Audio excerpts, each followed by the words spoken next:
Hello guys, তো আজকে জামাই ষষ্ঠী। জামাই তো সকাল সকাল এসে হাজির 2 ব্যাগ ভর্তি জিনিস নিয়ে।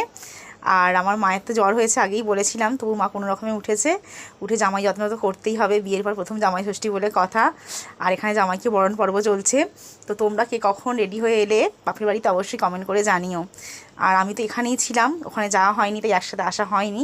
তাতে কি হয়েছে, আমার মনটা একটু খারাপ ছিল, ইচ্ছা ছিল একসাথে সেজে গুজে আসবো, কিন্তু আমাকে অতনু বললো কোনো ব্যাপার না, তুমি রেডি হয়ে নাও, তারপর আমরা একটু ঘুরতে যাব। তো সেই মতোই আমি রেডি হচ্ছিলাম। আর এখানে হচ্ছে মা তার জামাইয়ের সাথে সব কিছু আচার অনুষ্ঠান করছিল। সত্যি কথা বলতে জামাই ষষ্ঠীটা কিন্তু আমাদের বাঙালির কাছে এক উৎসবের থেকে কম কিছু না।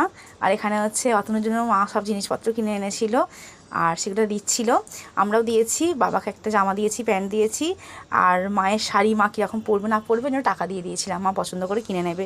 তো মাকে নিয়ে পরে কিনতে যাব, জ্বরের জন্য তো মা কিনতে যেতে এখনও পারেনি। আমি আর অতনু মিলে নিয়ে যাব মাকে পরে কিনতে। আর ওখানে হচ্ছে রাইকেও একটা ড্রেস দিয়েছে, বাপি নতুন গেঞ্জি দিয়েছে, আমাকেও দিয়েছে, একটা শাড়ি দিয়েছে। আর বাপি আমাকে টাকাও দিয়ে দিয়েছে কুর্তি কেনার জন্য। তো আমিও কুর্তি কিনতে যাব পরে। এরপরে হচ্ছে আমরা খাওয়া দাওয়া করে একটুখানি ঘুরে আসব। এখানে ছিল লুচি, তরকারি, ফলার, মিষ্টি 5 রকমের, তারপরে তো ফলমূল ছিল। অতনু তো বলছে ফলার খেয়ে আমার পেট ভর্তি হয়ে যাবে, দুপুরবেলা আমি কী খাবো জানি না। আজকের দিনটায় সব শাশুড়িমাই তাদের সবটুকু দিয়ে জামাইয়ের জন্য আদর ভালোবাসা দিয়ে সব কিছু আয়োজন করেন।